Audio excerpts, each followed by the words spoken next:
Donc, je vais débuter, je vois les gens qui arrivent un petit peu, là. Donc, bonjour tout le monde. Je me présente, Nathalie Lavigne, chargée de projet communication, programmation à la Chambre de commerce. Aujourd'hui, on est heureux de recevoir Philippe de l'entreprise, Philippe Corveau, de l'entreprise TofuBox, qui va venir nous parler, en fait, d'image d'entreprise, de graphisme. Donc, je tiens à remercier en premier lieu, en fait, les partenaires de la Chambre. Donc, Desjardins, Vaudreuil-Soulanges et Développement Vaudreuil-Soulanges qui nous aident, qui nous soutiennent tout au long de l'année à continuer à vous donner des événements, à vous offrir des événements. Donc, sur ce, je vais laisser la parole à Philippe pour qu'il puisse commencer sa présentation. Merci, Nathalie. Merci d'être là. Puis ce matin, j'avais le goût de vous partager un petit peu, faire un tour d'horizon de c'est quoi l'identité d'entreprise et dans un contexte de où on doit soit se réinventer ou bien revenir à la base, revenir à la base de son image d'entreprise. J'avais le goût de vous présenter un petit peu qu'est-ce qui fait que une image d'entreprise est, est comme outillée pour traverser le temps et puis est outillée aussi pour s'adapter avec flexibilité tout en restant cohérente à long terme. Donc, je vais commencer la présentation un peu en... peut-être les gens me connaissent déjà. En fait, moi, j'ai commencé ma carrière comme... j'ai toujours été pigiste, finalement, depuis mon DEP en graphisme au Cégep de Sainte-Foy. Puis, comme pigiste, j'ai toujours été en contact avec des petites, moyennes entreprises dans la création de leur image. Tu sais, à l'époque, on travaillait avec des commerçants locaux à Québec pour des restaurants, pour tous ceux qui avaient besoin de graphisme. On touchait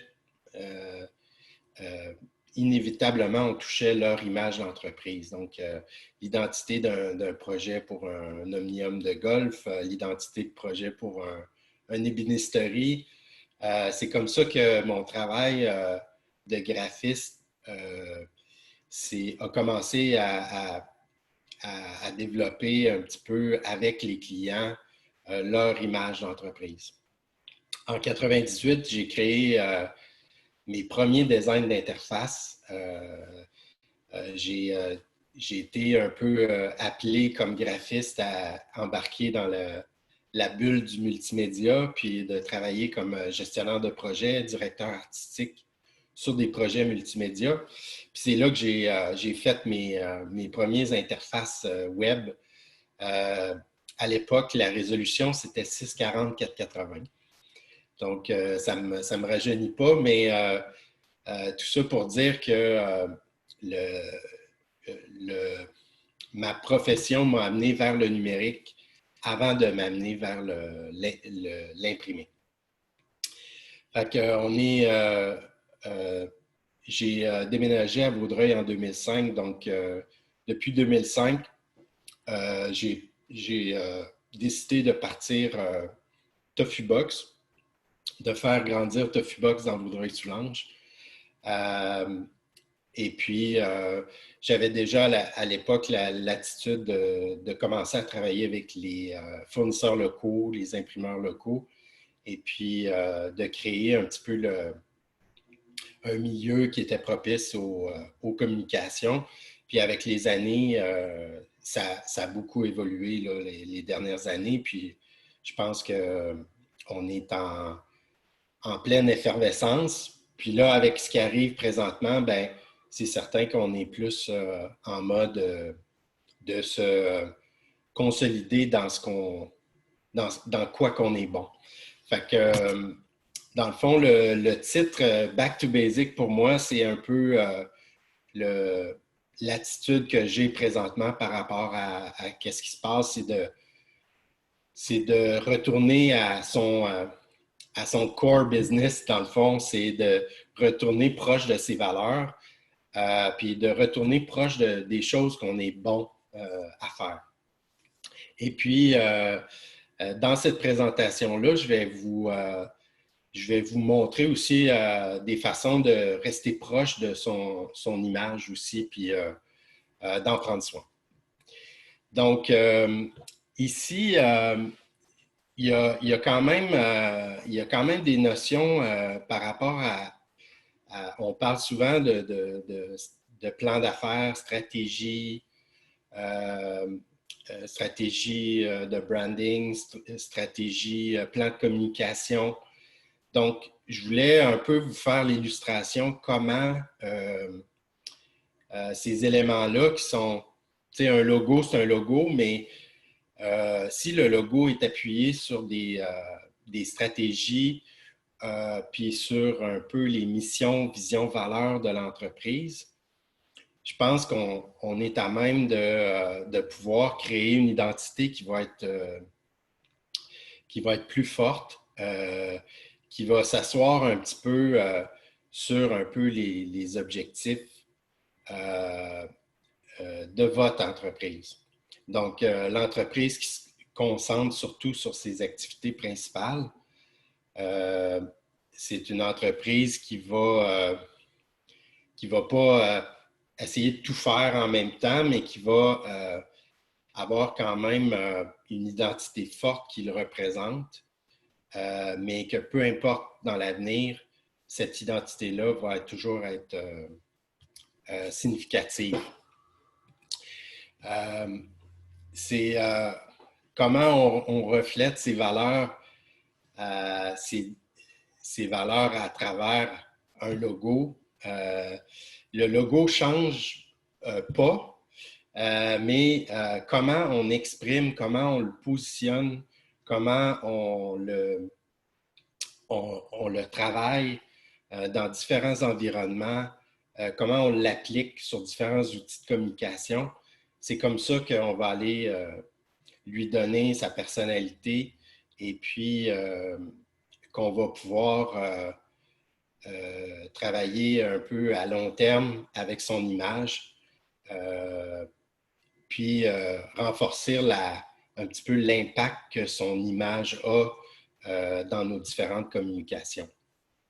Fait que, dans le fond, refléter ces valeurs, c'est un peu revenir un peu à la stratégie de base, c'est de dire c'est quel objectif je recherche, à qui je parle, comment je lui parle, axe de communication, le thème, le sujet qu'on aborde avec nos clients, puis qu'est-ce qu'on lui dit, puis comment on lui dit.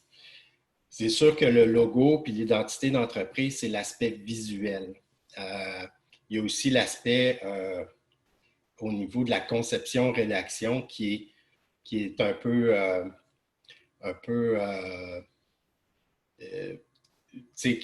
tu sais, ça va l'un et l'autre, c'est des frères et sœurs, là. Donc, les textes peuvent dire une chose, le visuel peut dire d'autres choses, mais l'ensemble est basé sur la stratégie initiale de l'entreprise. Donc, ici, j'ai fait un petit tableau pour un peu vous illustrer en quoi la stratégie va venir influencer nos choix en termes d'image d'entreprise. Puis, c'est sûr qu'avec un plan de communication, en gros, c'est qu'on a un état des lieux réaliste. Par exemple, j'ai pris la métaphore de notre entreprise de café. Donc, diagnostic pourrait être, par exemple,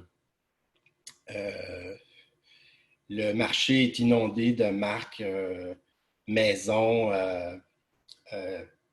Donc, comment trouver notre part de marché dans un marché qui est inondé par des nouveaux produits en café. Ça serait par exemple un diagnostic ou un état des lieux réaliste. En plus, les principes directeurs, ben, ça pourrait être, ben, nous, on veut arriver avec un produit qui est complètement innovant dans le monde du café, avec, par exemple, un grain qui est poussé au Québec, par exemple. Après ça, les actions, ben, c'est un groupe de tâches qui va nous amener à réaliser notre projet. Donc ça, c'est un peu, en gros, là, puis la stratégie, c'est un peu qu'est-ce qui va rassembler toutes ces actions-là dans un tout cohérent pour atteindre nos objectifs. Donc, on a aussi dans la stratégie, on va venir, si on veut se pencher davantage sur les différents aspects d'un plan de com. Je vous montre ça pour vous montrer les différents éléments qui vont venir influencer notre marque puis notre image d'entreprise.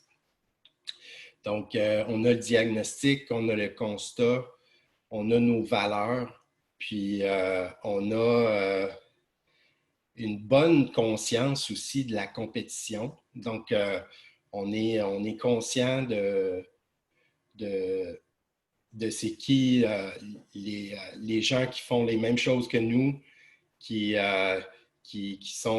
prennent nos parts de marché ou qui se distinguent. Donc, on a conscience de la compétition pour se différencier. On a conscience à qui on veut parler. Donc, on ne parle pas à tout le monde, fait que ça nous permet de sélectionner, choisir qu'est-ce qu'on fait, puis choisir qu'est-ce qu'on ne fait pas. On a des objectifs de communication qui sont ciblés. Par exemple, objectif de communication ciblé, je veux augmenter mon audience de 25%, je veux augmenter mon nombre de likes de 50%, je veux que les gens me reconnaissent de plus en plus comme présent dans la communauté d'affaires, par exemple. On a aussi les tactiques qu'on va employer, les taglines. Donc ça, le tagline, c'est vraiment comment on parle à notre public cible. Des fois, les taglines, c'est un peu l'essence de la stratégie de communication. Puis tout le visuel va être déterminé en fonction de ces idées-là, puis ce constat-là là, qui est le plan de communication. Donc, l'axe de com, ça serait par exemple, je peux vous dire par exemple, on a notre exemple d'entreprise de café. Notre axe de com, ça pourrait être la qualité sans compromis. Donc, c'est un peu l'idée directrice. C'est le thème, le sujet qu'on va aborder dans notre campagne. Puis ensuite, on vient répondre un peu à tous les petits carrés qu'on a vus plus tôt pour soi, où on établit c'est quoi nos qualités à exprimer puis à partager.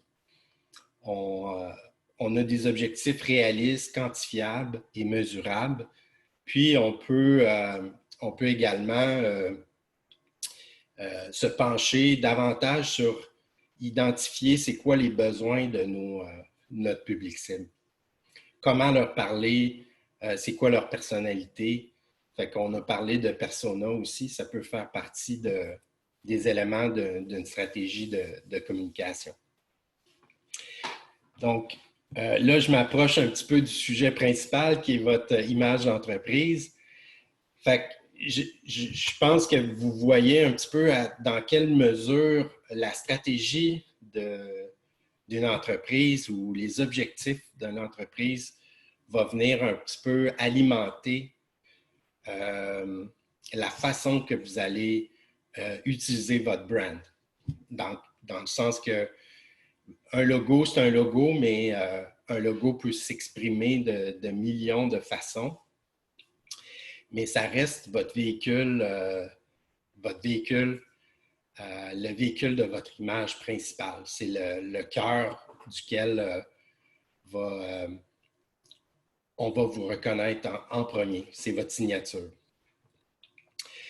Alors, comment bien communiquer avec ses clients avec son image d'entreprise? Donc, il y a différentes... c'est sûr qu'on peut limiter l'image d'entreprise en disant, ben c'est mon logo, puis peu importe, je vais le coller là, je vais le mettre ci ou ça, puis c'est quand même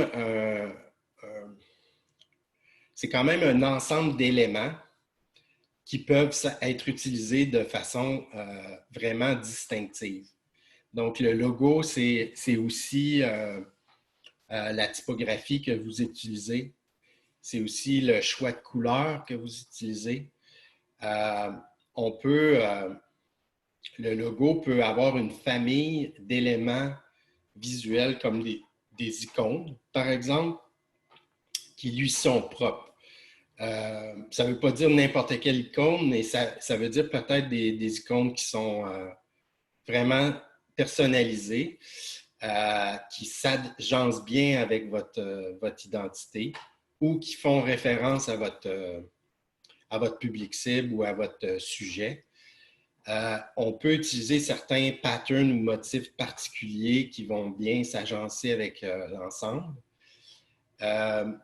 Puis moi, je le vois de plus en plus comme étant un élément essentiel qui n'est pas quelque chose qui est comme à part, mais qui fait partie des choix de direction artistique d'une image d'entreprise, c'est les photos.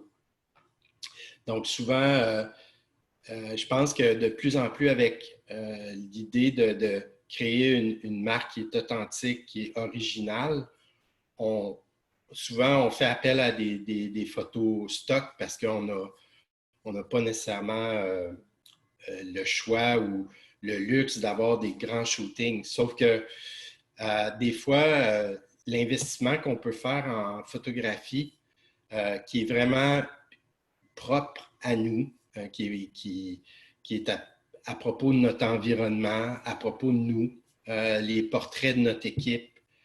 Je pense que ça devient un élément qui est vraiment super, un bon investissement à long terme. Moi, je l'ai fait en tout cas, puis je ne regrette pas de l'avoir fait parce que c'est un investissement pour avoir des photos de qualité, sauf que ça se retrouve dans vos profils, ça se retrouve dans vos réseaux sociaux. Ça vaut la peine d'avoir des photos qui sont vraiment uniques, qui vous représentent, pas juste au niveau de l'équipe, mais aussi au niveau de votre environnement, au niveau de photos d'un coucher de soleil, par exemple, mais ça ne sera pas un coucher de soleil en Californie, ça va être un coucher de soleil à Vaudreuil-Soulanges. Donc, il y a l'idée de créer un ensemble d'éléments qui soit vraiment identitaire pour votre entreprise. Puis les photos et les portraits et même, je dirais, un style d'illustration peut faire partie de l'ensemble de ce qui représente votre image. Faut se dire aussi que se mettre dans les souliers des personnes à qui on veut parler. Puis, tu sais, moi, je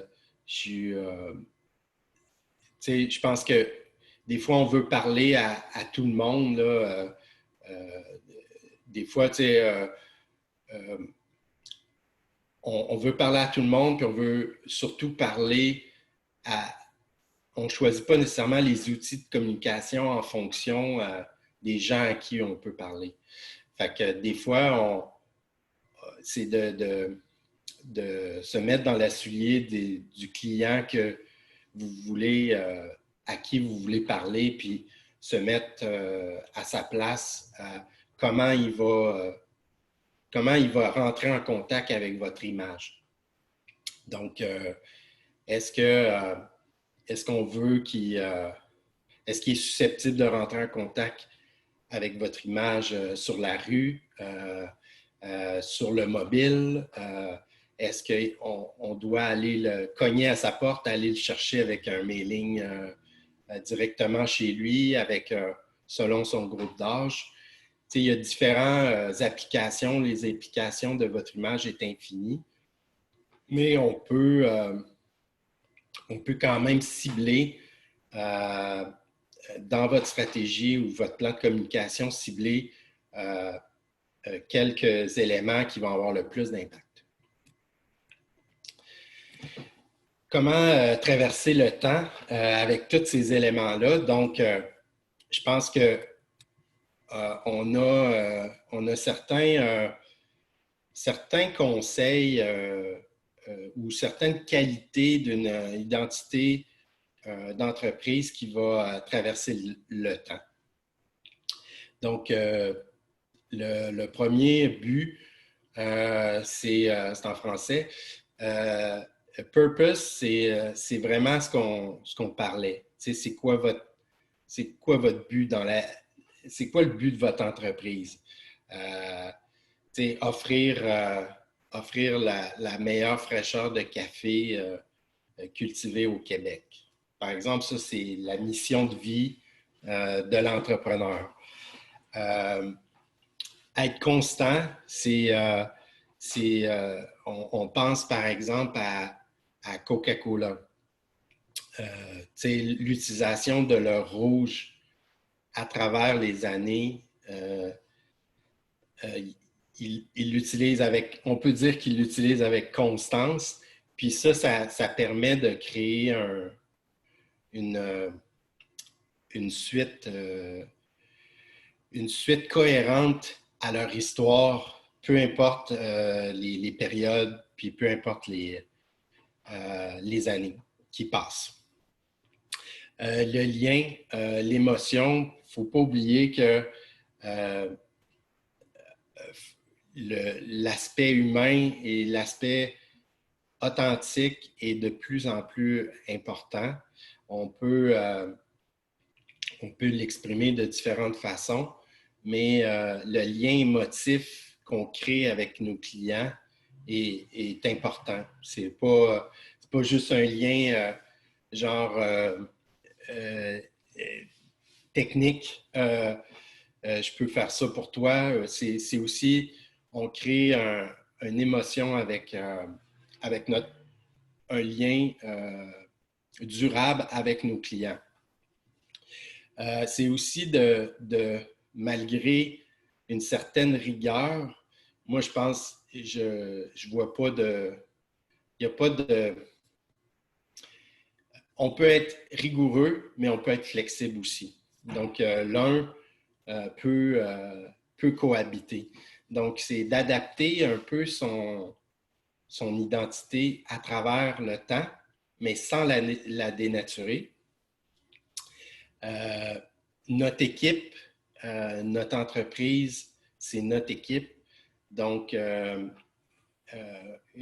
brand qui va mettre de l'avant l'esprit de communauté aussi, c'est un élément qui fait partie de son image. Et puis,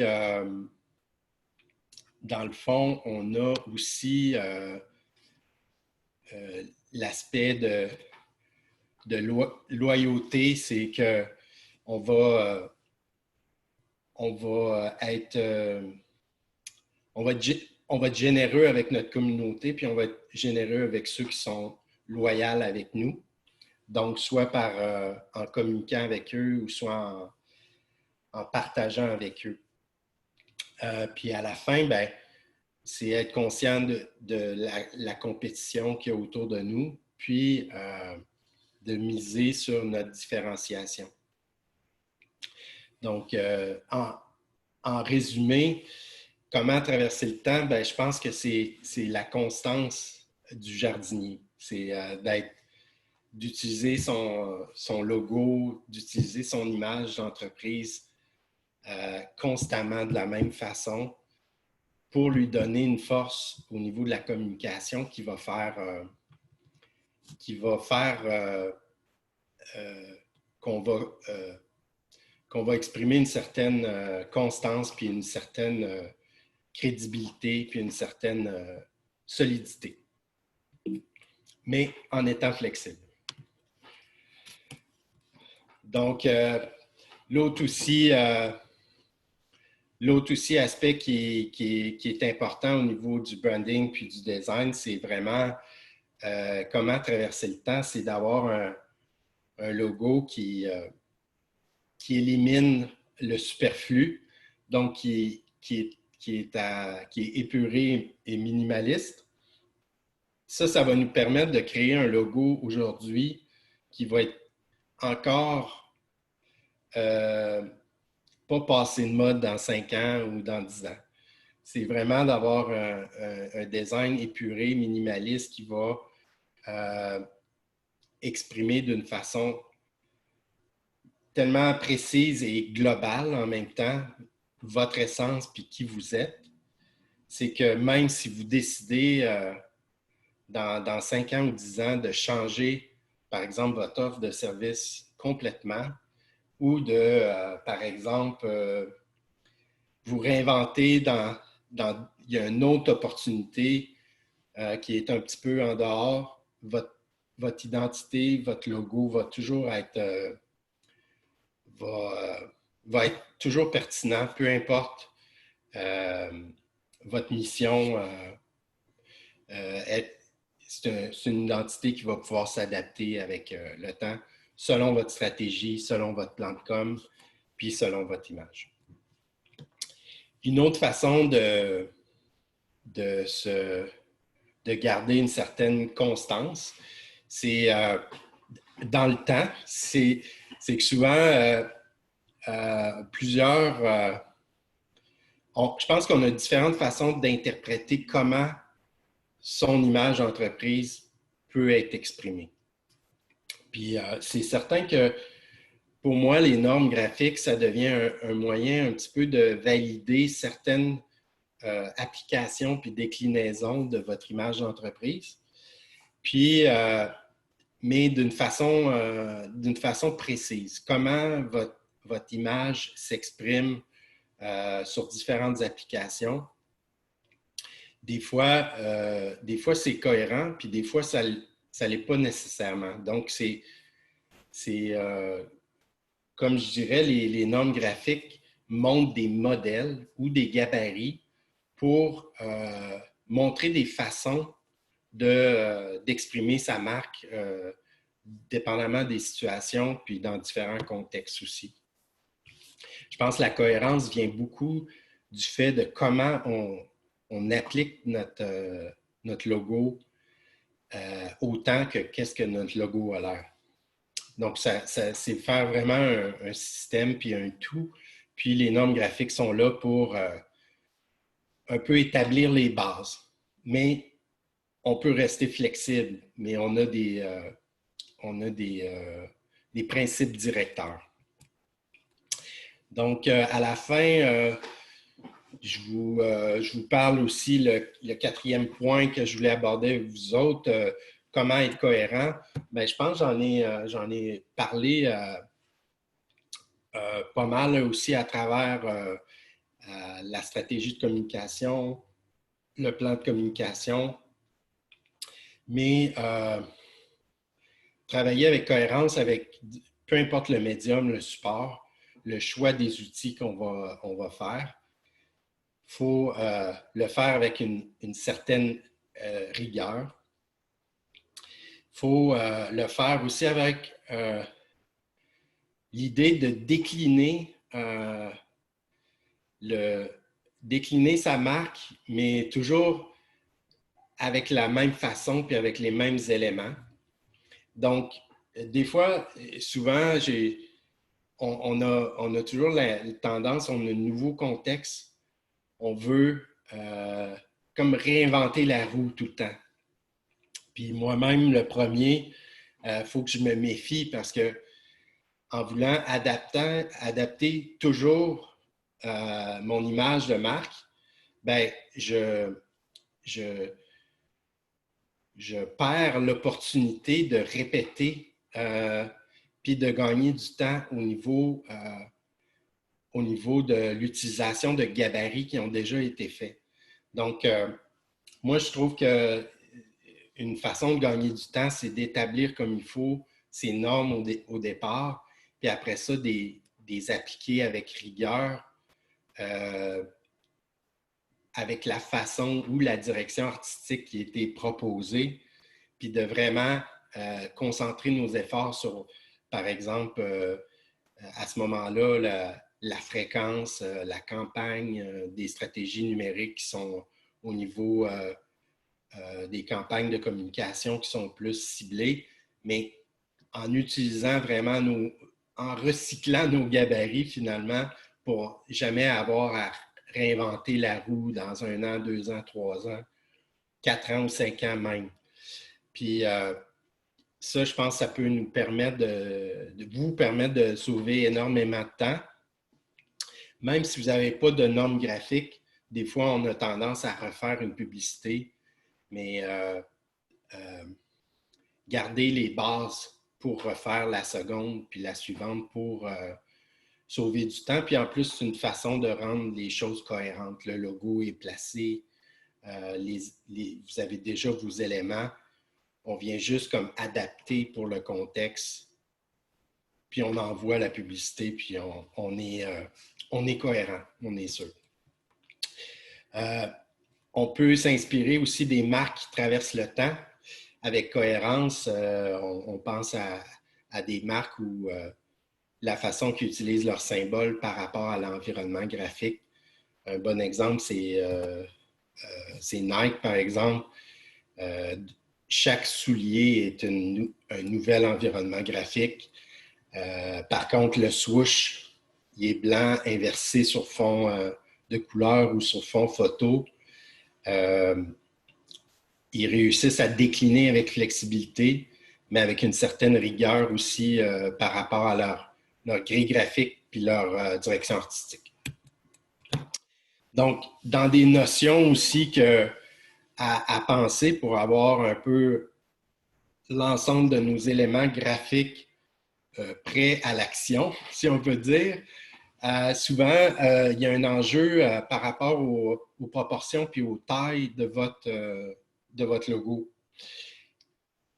Souvent, c'est dans différents contextes, on ne contrôle pas nécessairement la grosseur que votre identité va se retrouver, par exemple, dans une liste de logos sur un site web ou quoi que ce soit.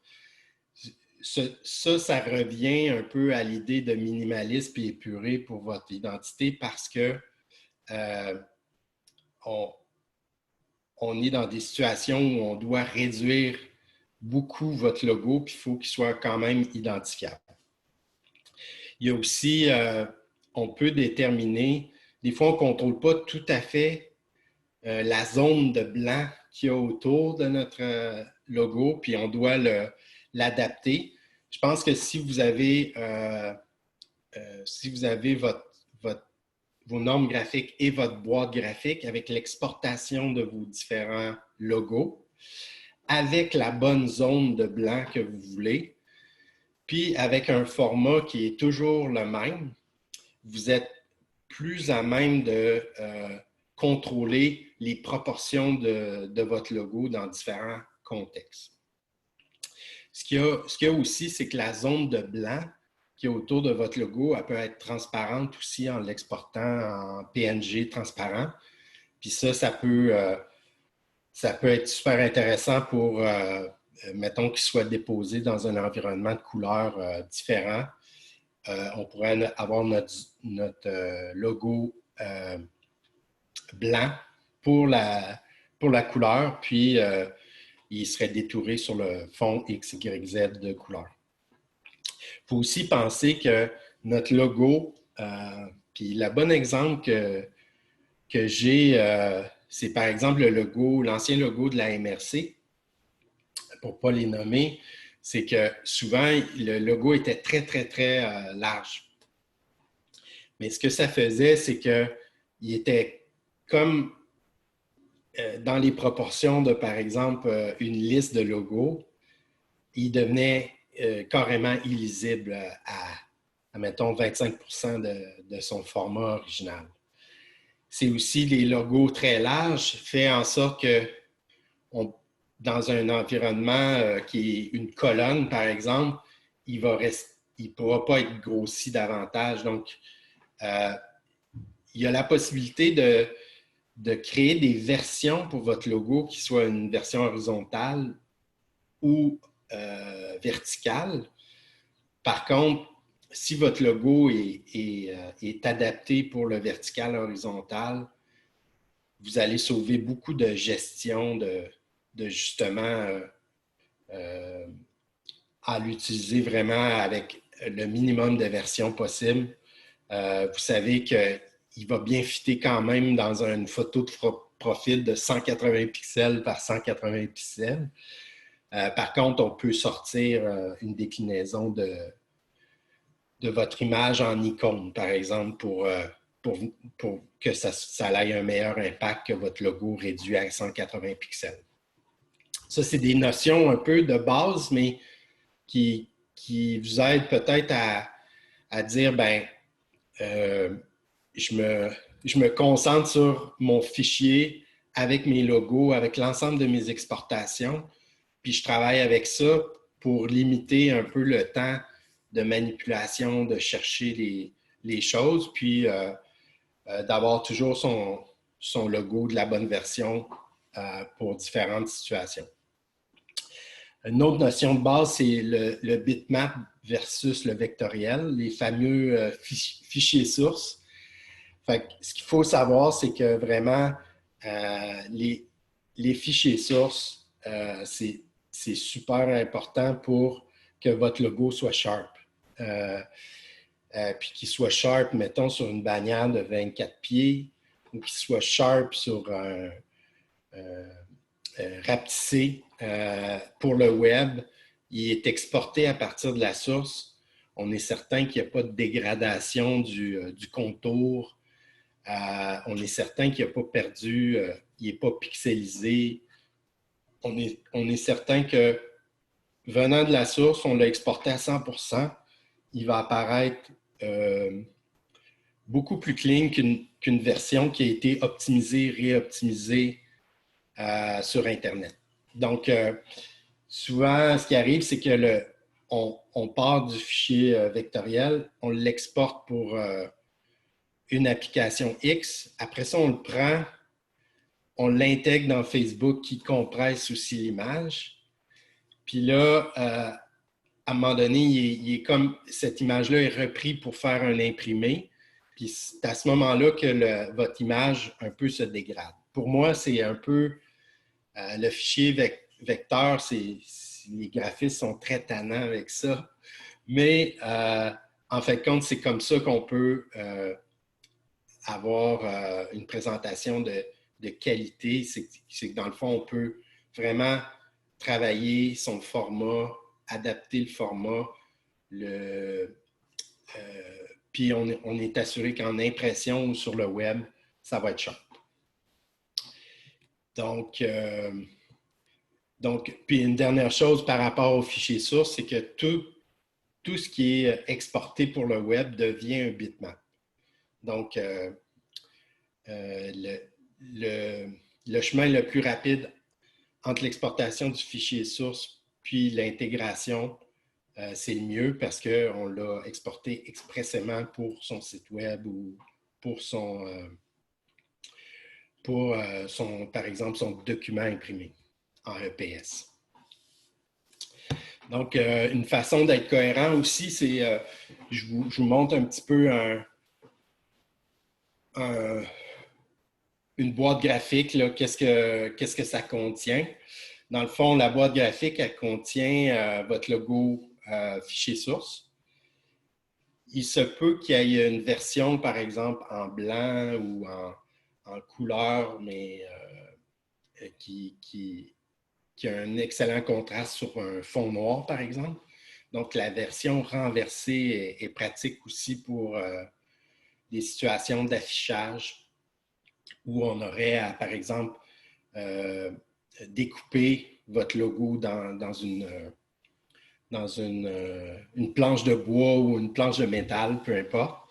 La version noir et blanc est de moins en moins utile. Par contre, si votre logo en noir et blanc, c'était beaucoup utilisé pour les entêtes de fax, mais si votre logo il est fort en version noir et blanc, c'est que des fois, on n'a pas toujours besoin d'avoir une version couleur. Je pense beaucoup à les logos de partenaires qu'on pourrait, tu sais, que des fois, on met tout dans une couleur gris. Ça fait vraiment plus élégant, puis plus intégré. Après ça, on a, à partir du logo source, on a les exportations, que ce soit PNG ou JPEG. PNG va nous permettre d'avoir la fameuse transparence autour, là, qu'on va avoir un logo détouré. On va avoir aussi les couleurs qui vont être déjà sélectionnées dans le fichier source. On a aussi, on peut exporter différents éléments graphiques qui viennent de nos normes graphiques, comme des bannières web. Si on a une famille d'icônes particulière à notre image d'entreprise, si on a une typographie particulière par rapport à toutes nos applications. Parfois, on va avoir deux types de typographie. Des fois, on a une type de famille avec différentes graisses. Dans le fond, cette fonte-là peut être installée sur PC ou Mac et puis vous pouvez continuer un petit peu une certaine cohérence à travers vos documents, tout en étant flexible, bien sûr. Ça peut être des fonds d'écran pour des présentations PowerPoint. On peut avoir notre photo, nos photos clés, que ce soit des photos stock ou des photos, un shooting photo, des photos qui fait partie de votre branding. On peut exporter des images aussi pour vos réseaux sociaux. Puis souvent, moi, qu'est-ce que je fais? Je fais un fichier d'export. Puis le fichier d'export, souvent, va être préparé, par exemple, en fonction du web ou va être préparé en fonction de l'imprimé. Donc, dans votre dossier ou votre fichier zip, vous pourriez, sur votre ordinateur, vous avez tout ce qu'il faut pour organiser comme ça. Vous avez tout ce qu'il faut pour travailler en numérique, en print ou peu importe. En terminant, j'ai parlé beaucoup des normes graphiques, des éléments qui entouraient votre image d'entreprise. Faut aussi penser que les mêmes préoccupations sont là pour le web également. Fait que le web, c'est un outil de communication dans lequel il y a plusieurs éléments graphiques. Puis le web design, faire du web ou faire des réseaux sociaux, c'est faire du branding parce que dans le fond, on met en contact votre image avec vos clients. Pour terminer, je vous ai juste comme partagé les derniers, dans les fichiers d'exportation qui sont ici, c'est que connaissant un petit peu les proportions des images, ça aussi c'est un enjeu, je vous ai parlé des proportions des logos. Souvent, c'est ça, pour les images de bannières d'un site web ou des différents médias sociaux, des fois, on upload des images qui sont à une proportion plus verticale, puis là, ça coupe, tout ça. Être être au fait des différentes proportions puis comment notre image va être intégrée à l'intérieur des différents réseaux sociaux sans connaître les dimensions par cœur, mais juste avoir une idée générale pour que les fichiers d'images qu'on exporte puis qu'on prépare pour les réseaux sociaux sont faits en fonction de ces dimensions-là. Fait qu'on sait qu'ils vont bien se cadrer à l'intérieur de Facebook ou à l'intérieur d'Instagram selon leurs proportions. Puis selon les trends aussi. Donc, on voit par exemple Instagram qu'on a la proportion carrée, là, 1080 par 1080, et comme la base pour décliner toutes les autres dimensions. Fait qu'à ce moment-là, ça peut... Moi, souvent, ce que je fais, c'est que je prépare, par exemple, mon logo source. Je le prépare dans 1200 pixels par 1200 pixels. Puis, souvent, je vais y aller avec les exportations. Je vais y aller à 600, 900 ou 1200. Fait que là, j'élimine un petit peu d'avoir à précisément, exactement tomber sur la dimension, mais sachant que ça couvre bien la zone de présentation.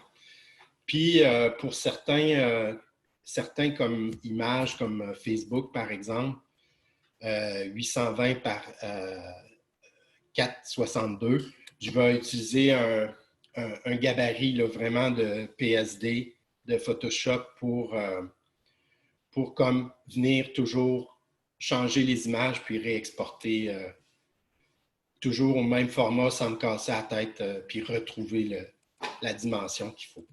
Je vous ai mis aussi les dimensions pour LinkedIn aussi. Donc ça, tous ces éléments graphiques-là peuvent faire partie de vos normes graphiques, mais de votre boîte graphique dans l'exportation de votre image. Donc, c'est ce qui termine la présentation. Merci Philippe, c'était super intéressant. Donc, j'avais écrit dans le chat que les gens peuvent nous poser des questions. Donc, deux façons, en fait, trois façons de poser des questions, mais peut-être je vais privilégier, vu qu'on n'est pas beaucoup, le chat. Donc, vous pouvez soit les écrire dans le chat ou soit lever la main et je pourrais vous donner la parole à ce moment-là pour poser des questions. Je vais peut-être briser la glace, en fait, avec tes dernières slides de dimension. Oui. Donc, je reprends ce que tu as dit, en fait, pour ne pas avoir à décliner dans tout, parce que là, il y en a vraiment beaucoup, puis on sait que chaque réseau social a ses propres dimensions, juste pour nous agacer. Ouais. En fait, exprès. Ils ont fait exprès qu'on soit obligé de faire du contenu exactement pour eux.